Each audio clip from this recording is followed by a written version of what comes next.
베트남은 길이가 너비의 거의 4배에 달하는 매우 드문 나라 중 하나로 100km만 이동해도 기후와 음식, 말투가 달라진다. 같은 날 아침에는 판시판 산에서 인공 눈 위를 걸을 수 있고 오후에는 열대 바다에서 수영을 할 수도 있다. 베트남은 동해 해안을 따라 거대한 알파벳 S 모양으로 휘어져 있는데 이 형태는 단순히 아름다울 뿐 아니라 실용적인 의미도 지닌다.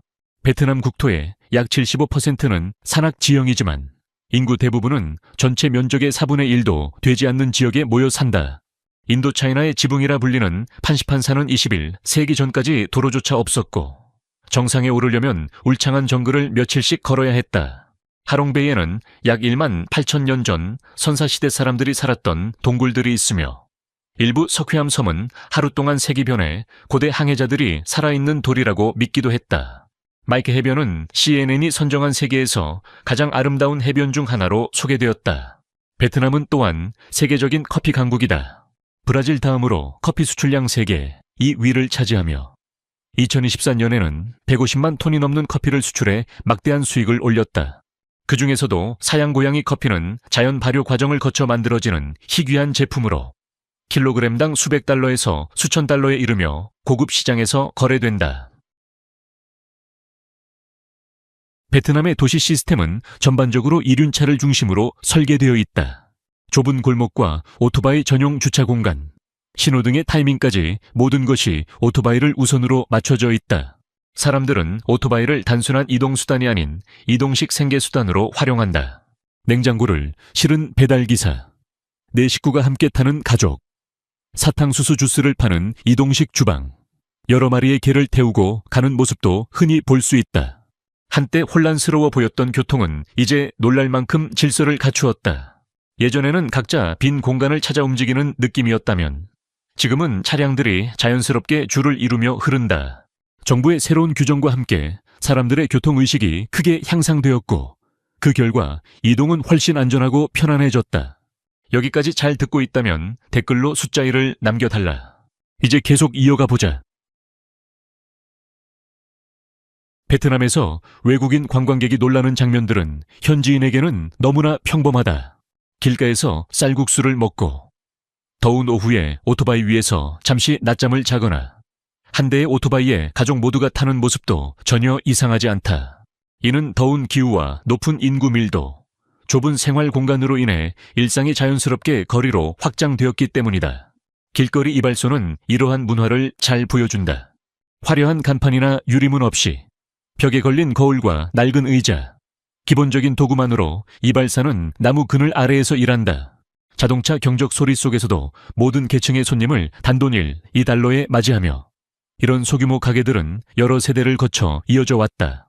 술 문화 역시 베트남 사회의 또 다른 모습을 드러낸다. 길거리에서 술을 마시는 것은 취하기 위한 것이 아니라 사람과 사람을 잇기 위한 시간이다. 열린 공간 덕분에 낯선 이들이 쉽게 대화를 나누고 친구가 된다. 호치민시의 부이비엔 거리 같은 곳은 거대한 야외 모임 장소로 변해 자연스럽게 공동체의 유대가 형성된다. 방문객들이 가장 놀라는 점 중 하나는 처방전 없이 약을 살 수 있다는 사실이다. 베트남 사람들은 감기약이나 두통약, 심지어 항생제까지 약국에서 바로 구입한다. 대부분의 약사는 경험이 풍부해 상황에 맞는 조언을 해주며 시간과 의료비를 절약하게 돕는다. 수십 년간 운영된 가족 약국도 많아 약사가 동네 사람들을 얼굴로 기억하는 경우도 흔하다. 베트남 여행 중 길거리에서 머리를 자르거나 거리에서 술을 마시거나 처방전 없이 약을 사본 적이 있는가? 경험이 있다면 댓글로 공유해달라. 아직이라면 가장 먼저 해보고 싶은 베트남의 일상이 무엇인지 알려달라. 베트남 음식에는 음식에 대한 생각 자체를 바꾸는 요리들이 있다. 메콩 델타 지역에서는 코코넛 나무 안에 사는 코코넛 벌레를 별미로 여긴다. 이 벌레는 튀기거나 구워 먹거나 어장 소스에 찍어 생으로 먹기도 한다. 쫄깃한 식감과 고소한 맛을 지녔고 지방과 에너지가 풍부해 강가 지역에서 힘든 노동을 하는 사람들에게 적합한 음식이다. 오리나 돼지 피로 만든 전통적인 선짓국은 다진 고기와 땅콩, 허브가 어우러져 달콤하면서도 짭짤한 맛을 낸다. 또 다른 음식으로는 오리 배아가 들어있는 달걀 요리가 있는데 소금과 생강, 허브와 함께 제공된다.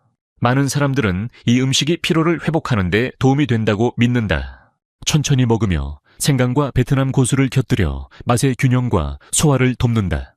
관광객에게는 극단적인 음식처럼 보일 수 있지만 현지인에게는 생존과 기억, 전통이 담긴 일상적인 한 끼다. 이 음식들은 여러 세대를 이어온 지혜와 문화의 연속성을 보여준다. 이 중 하나라도 먹어볼 수 있겠는가? 고민하지 말고 댓글로 예 또는 아니오를 남겨달라. 그리고 이 영상을 친구들과 공유해 베트남을 방문할 때 잊지 못할 경험을 할 수 있도록 도와달라. 베트남에는 공식적으로 54개의 민족이 있으며 현대 사회에서는 보기 힘든 관습들이 여전히 이어지고 있다. 흠옹족 사이에는 신분합치라는 풍습이 있는데 실제로는 오해와 다르다. 젊은 남녀가 결혼에 합의한 뒤 남자가 여자를 자신의 집으로 데려오는 의식으로 양쪽 가족의 사전 동의가 있다. 이는 공개적인 결혼 선언이자 고지대 지역에서 신부값과 결혼 비용 부담을 줄이기 위한 방법이다. 다른 민족들은 결혼식을 며칠 동안 이어지는 축제로 치른다. 레드 자오족은 춤과 노래, 복잡한 의식이 포함된 행사를 여러 날 동안 진행한다. 일부 공동체에서는 여성이 먼저 청혼하고 결혼 후 남편이 아내의 가족과 함께 사는 경우도 있다. 이러한 무게중심 전통은 아시아에서 드물지만 베트남에서는 여전히 유지되고 있다. 장례 문화 역시 놀라운 요소를 담고 있다. 로로족과 따이족은 죽은 이를 위해 음식을 바치며 고인이 여전히 함께한다고 믿는다. 한이족은 고인을 닮은 나무 조각상을 만들고 그것과 함께 앉아 이야기하고 식사를 나누며 삶과 죽음의 연결이 끊어지지 않는다고 생각한다. 베트남 국가대표팀이 경기에 나서는 순간 다른 나라에서는 보기 힘든 장면이 펼쳐진다. 온 나라가 멈춘 듯한 분위기가 된다. 가게는 일찍 문을 닫고 가족들은 텔레비전 앞에 모이며 길거리 상인들조차 손님을 위해 화면을 설치한다. 최근 열린 33회 동남아시안 게임 결승전에서 베트남 22 세 이하 대표팀은 태국을 상대로 극적인 역전승을 거두며 3대2로 금메달을 차지했다. 베트남에서 축구는 단순한 스포츠가 아니라 전국을 동시에 휩쓰는 감정의 물결이다. 국제대회가 열리면 사람들은 붉은 옷을 입고 거리로 나와 깃발을 흔들며 환호한다. 수천 대의 오토바이가 함께 움직이는 축하 행렬 속에서 경적 소리는 하나의 거대한 함성처럼 도시 전체에 울려 퍼진다. 이 자부심은 매우 깊어서 평소에는 말을 섞지 않던 사람들까지 나란히 서서 함께 웃고 소리치고 때로는 눈물을 흘린다. 경기가 끝날 때까지 낯선 이들은 한 가족이 된다. 많은 나라에서 근무 시간 중 낮잠은 게으르거나 비전문적으로 보일 수 있다. 하지만 베트남에서는 점심 이후 잠깐의 휴식이 매우 자연스럽고 건강에 필수적인 것으로 여겨진다. 식사 후 사무실과 학교, 상점은 잠시 조용해지고 사람들은 돗자리를 펴거나 의자에 기대거나 바닥에 누워 짧은 휴식을 취한다. 베트남 사람들은 완벽한 잠자리나 전용 공간을 필요로 하지 않는다. 의자나 바닥, 해먹, 심지어 오토바이 좌석도 충분히 편안한 침대가 된다. 짧은 낮잠은 에너지를 회복시키고 집중력을 높여 남은 하루를 버틸 힘을 준다. 아이들은 유치원 시절부터 이 리듬에 익숙해지며 사회 전체가 같은 생체 패턴을 공유한다. 연구에 따르면 15분에서 30분 정도의 낮잠은 기억력과 판단력을 향상시킨다. 베트남 사람들은 최신 기기로 수면을 계산하기보다 세대에서 전해진 감각으로 충분한 시간을 안다. 많은 직장에서는 낮잠을 자지 않는 것이 오히려 오후 업무 효율을 떨어뜨린다고 여겨진다. 베트남에서는 잠옷 차림으로 시장에 가거나 길거리에서 음식을 만들거나 친구를 만나는 모습이 매우 자연스럽다. 화려한 무늬의 면 소재, 긴 소매와 넉넉한 바지는 모든 연령대에서 일상적인 옷차림이다. 다른 문화권의 방문객에게는 부적절해 보일 수 있지만 덥고 습한 베트남 기후에서는 매우 합리적인 선택이다. 잠옷은 가볍고 통풍이 잘 되며 단정하고 실용적이다. 강한 햇볕을 막아주고 하루 종일 일한 뒤에도 쉽게 세탁할 수 있다. 다른 곳에서는 지나치게 편해 보일 수 있는 옷차림이 베트남 사회에서는 현명한 선택으로 받아들여진다. 이 잠옷 문화는 겉모습보다 편안함과 실용성을 중시하는 베트남의 가치관을 보여준다. 형식보다 기능을 우선하며 시원하고 편안한 상태가 외부의 기준보다 더 중요하게 여겨지는 사회다. 베트남 사람들은 신과 운명, 그리고 보이지 않는 영적 힘에 대해 매우 강한 믿음을 가지고 있으며 이는 일상의 결정 전반에 깊이 스며 있다. 이것은 단순한 철학이 아니라 사업 운영, 축제, 장례식, 건축 과정까지 실제 생활 속에서 작동한다. 규모와 상관없이 모든 가게에는 재물의 신과 토지신을 모시는 작은 제단이 있으며 행운과 번영을 기원한다. 매일 아침 상인들은 제단에 물을 새로 갈고 향을 피우며 꽃을 바친다. 일부 사업가들은 이러한 의식을 소셜미디어로 생중계하며 현대적인 방식으로 복을 부르기도 한다. 어떤 가게들은 하루 손님 수를 기록해 운이 따르는 시간대를 찾으며 전통신앙과 현대 데이터 활용을 자연스럽게 결합한다.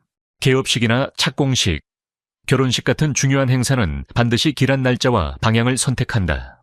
음력 달력이나 풍수 전문가의 조언을 따르며 이제는 휴대전화 앱으로도 좋은 날과 시간을 빠르게 확인할 수 있다. 숫자의 의미 역시 삶에서 큰 역할을 한다. 8은 번영을, 6은 재물을, 9는 장수를 뜻하며 4는 죽음을 연상시켜 피하는 숫자다. 많은 사람들은 행운의 숫자가 들어간 차량 번호판이나 전화번호를 얻기 위해 수천 달러를 기꺼이 지불한다. 사찰에서 제비를 뽑거나 새해 초에 절을 찾는 일은 모든 세대에서 흔하다. 설 기간이 되면 떠이호, 바덴, 흐엉사원 같은 곳에 행운이나 사랑을 기원하는 인파가 몰린다. 호치민시에는 전통신앙과 전자상거래가 결합된 온라인 점술 서비스도 등장해 베트남 특유의 현대적 미신 문화를 만들어내고 있다. 베트남에는 과학적으로 아직 풀리지 않은 신비한 장소들이 숨어 있다. 폭략 해방국립공원, 깊숙한 정글 속에는 마치 다른 세계로 통하는 문 같은 손둥 동굴이 있다. 세계에서 가장 큰 자연 동굴인 이곳에는 원시림과 지하강, 내부 구름이 형성되어 외부와 완전히 다른 생태계를 이룬다. 동굴 내부 공간은 높이 200m, 너비 150m에 달해 40층 건물이 들어갈 만큼 거대하다. 매년 극소수의 사람만이 입장이 가능하며 다녀온 이들은 지구의 꿈속을 걷는 느낌이었다고 말한다. 동굴 안에서는 자체적인 날씨가 형성되고 지구 어디에서도 볼 수 없는 식물이 자란다. 하노이 중심부의 긴마거리 300번지에는 수십 년간 전설로 남은 빌라가 있다. 30년 넘게 방치된 이곳은 현지에서 유령의 집으로 불린다. 관리인들은 밤에 불이 저절로 켜지고 발소리가 들리며 벽에서 알 수 없는 냉기를 느낀다고 말한다. 여러 차례의 보수공사가 설명할 수 없는 문제로 중단되며 이 장소는 공포와 호기심을 동시에 불러일으킨다. 붕따오 해변 근처 언덕 위에는 바다를 향한 100개가 넘는 창문을 가진 성 같은 저택이 있다. 주민들은 창문 사이로 떠다니는 그림자와 바닷바람에 실려 오는 정체 모를 음악을 봤다고 전한다. 사람이 살지 않는데도 밤새 불이 켜져 있어 누군가 머무는 듯한 느낌을 준다. 호아로 수용소는 CNN이 선정한 동남아시아에서 가장 무서운 장소로 꼽혔다. 과거 수천 명의 혁명가들이 혹독한 환경에 수감되었던 곳으로 많은 방문객들이 감방에 들어서는 순간 설명하기 힘든 무거운 기운을 느낀다고 말한다. 이 장소들은 역사와 미스터리가 뒤섞인 베트남의 또 다른 얼굴을 보여준다. 베트남의 시장은 단순한 거래 공간을 넘어 깊은 문화적 의미를 담고 있다. 북부 방린 지역의 음양시장은 음력설 넷째 날 밤부터 다섯째 날 새벽까지 1년에 단 한 번만 열린다. 촛불이 깜빡이는 어둠 속에서 열리는 이 시장은 외부 세계와 단절된 듯한 분위기를 자아낸다. 가장 특이한 점은 판매자와 구매자가 완전히 침묵 속에서 거래한다는 것이다. 흥정도 없고 돈을 세는 소리도 없다. 민속 신앙에 따르면 큰 소리로 말하거나 가격을 두고 다투면 영혼의 세계의 비밀이 드러나 1년 내내 불운이 따른다고 믿는다. 이곳에서는 금은 종이, 향, 쌀술, 소금, 검은 닭처럼 영적 의미를 지닌 물건들이 거래되며 이를 사면 애군을 막고 성공을 가져온다고 여긴다. 메콩 델타의 까이랑 수상시장은 강 위에서 이어지는 살아있는 문화다. 새벽 5시부터 수백 척의 배가 모여 채소와 과일, 해산물을 싣고 거래한다. 상인들은 소리치지 않고 배 앞에 긴 장대의 상품을 걸어 표지처럼 보여준다. 일부 배에서는 강 위에서 바로 국수나 커피를 팔아 손님이 노를 저어 다가와 바로 먹을 수 있다. 밤이 되면 호이안 야시장은 호아이 강을 따라 등불로 빛난다. 수십 개의 노점에서 수공예품과 장신구, 까우라우와 반미, 달콤한 디저트를 판다. 음력 보름밤에는 사람들은 소원을 담은 꽃등을 강에 띄우며 동화 같은 풍경을 만든다. 각각의 등불은 오래된 도시의 기억과 따뜻한 빛을 함께 담고 있다. 해가 지면 베트남은 전혀 다른 나라로 변한다. 하노이의 밤은 고전적인 낭만을 품고 사이공은 잠들지 않는 에너지를 보여준다. 호이안이나 다낭에서는 빛과 사람들의 움직임이 어우러진 밤의 연주가 펼쳐진다. 베트남의 야간 문화는 단순한 오락이 아니라 삶을 온전히 즐기는 방식이다. 야시장은 노란 불빛 아래에서 문화의 중심이 된다. 수백 개의 가판대에서 기념품과 음식, 민속 공예품을 팔고 웃음소리와 구운 음식 냄새, 거리 음악이 어우러져 활기찬 분위기를 만든다. 호이안, 달랏, 하롱, 푸꾸옥의 시장은 쇼핑 공간이자 현지인과 여행자를 잇는 장소다. 도보 전용 거리는 주요 도시의 밤문화를 이끈다. 사이공의 은구옌후의 거리, 하노이의 호앙기엠 호수 주변, 다낭의 박당거리는 밤늦게까지 사람들로 붐빈다. 거리 공연과 음식, 자연스러운 교류가 이어지며 공동체의 연결을 상징하는 열린 공간이 된다. 루프탑바는 현대적인 젊은 문화를 보여준다. 사이공의 AB타워, 26층에 위치한 7스카이배에서는 도시를 360도로 내려다볼 수 있다. 소셜클럽 루프탑배는 호텔 데자르와 센텍타워를 잇는 유리다리가 있어 80m가 넘는 높이에서 사진을 찍는 특별한 경험을 제공한다. 베트남에서는 매년 8,000개가 넘는 축제가 열리며 그곳은 색깔, 소리, 오랜 전통이 살아 숨쉬는 독특한 리듬을 따릅니다. 그중 가장 중요한 축제는 설날인 떡응웬단입니다. 이날은 단순히 휴식을 의미하지 않습니다. 이는 베트남 사람들의 삶의 중심을 대표하는 중요한 행사입니다. 가족들이 집으로 돌아오고 북부에서는 복숭아꽃, 남부에서는 옥양목꽃이 집을 장식합니다. 시장은 빨간 봉투, 등불, 달콤한 간식들로 가득 차고 한 해의 마지막 밤에는 기도를 올리고 폭죽을 터뜨려 지나간 한 해를 보내며 함께 나누는 밥상에서는 반증과 절인 채소가 새로운 한 해를 맞이합니다. 거리에서는 사자춤이 벌어지고 가족들은 조상에게 향을 올립니다.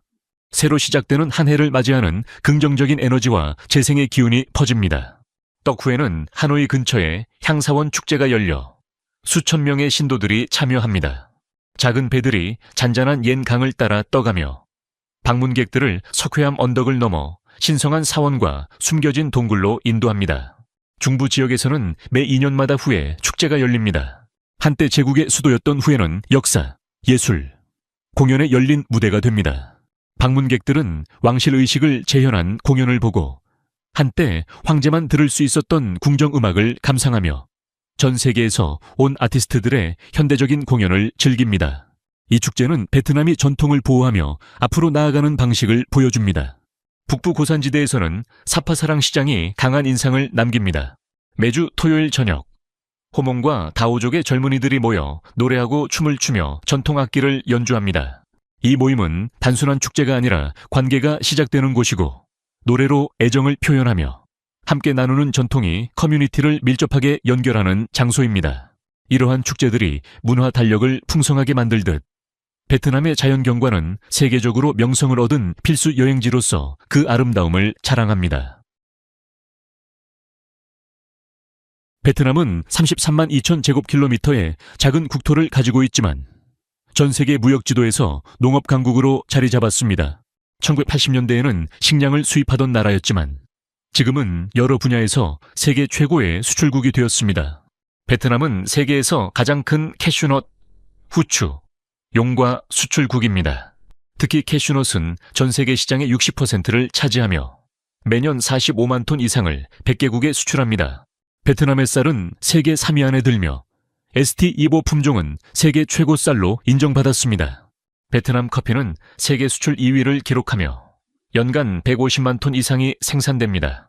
베트남의 고무, 새우, 망고, 람부탄, 잭프루트, 파인애플 등의 열대 과일은 유럽과 미국의 대형 슈퍼마켓에 진열됩니다. 베트남의 두리안은 중국 시장에서 전례 없는 수요를 일으키며 2022년에는 수출값이 0에서 2024년에는 25억 달러 이상으로 급증했습니다. 많은 제품들이 국제 유기농 인증을 받아 일본, 한국, 유럽연합 등 까다로운 시장에 수출되며 베트남 농산물이 뛰어난 품질과 경제성을 자랑합니다. 이러한 성공은 열대 몬순 기후, 비옥한 토양, 밀집된 하천 네트워크 등 자연적 장점 덕분에 이루어진 결과입니다. 베트남 농민들은 근면, 창의성, 새로운 기술을 빠르게 도입하는 것으로 유명합니다. 최근 몇 년 동안 디지털 전환이 이루어져 환경 센서, QR코드 추적, 스마트 농업 모델이 메콩 델타 지역에 적용되었습니다. 베트남은 국제 관광객들에게 매우 환영받는 나라가 되었습니다. 2023년부터 베트남의 전자 비자 시스템은 모든 국가와 지역에 대해 비차별적으로 확장되었습니다. 방문객들은 공식 이민 웹사이트에서 정보 양식을 작성하고 여권과 초상화 사진을 업로드한 뒤 약 25달러를 온라인으로 결제하면 됩니다. 3일 이내에 이메일로 전자 비자가 발급되며 최대 3개월까지 유효하고 여러 번 입국할 수 있는 허가가 주어집니다. 국내 여행은 매우 편리합니다. 베트남 항공, 비에트제트, 뱀부 에어웨이스를 이용한 주요 도시 간 비행기는 하노이에서 호치민시까지 2시간 거리로 30-60달러의 비용이 듭니다. 북남철도는 프리미엄 침대차를 제공하며 특히 후에에서 다낭까지 가는 노선은 내셔널 지오그래픽에서 세계에서 가장 아름다운 기차 여행 중 하나로 선정되었습니다. 베트남에서는 인사를 할 때 경의를 표하는 문화가 중요합니다. 어른을 만날 때 가벼운 고개를 끄덕이는 것이 일반적이며 아이들의 머리를 만지지 않는 것이 예의입니다. 사원이나 집에 들어갈 때는 신발을 벗는 것이 올바른 경의를 표하는 방법이며 종교적인 장소에서는 단정하게 옷을 입는 것이 문화적 이해를 보여줍니다. 음식을 즐기기 위해서는 베트남 사람들이 붐비는 식당이 신선하고 품질 좋은 재료를 사용하고 있다는 뜻입니다. 공식 통화는 베트남 동이지만 주요 도시에서는 국제카드와 모모, 시아로파이와 같은 전자지갑을 사용하여 편리하게 결제할 수 있습니다. 이 15가지 놀라운 사실들은 베트남이 지구 어디와도 다른 원칙으로 운영된다는 것을 보여줍니다.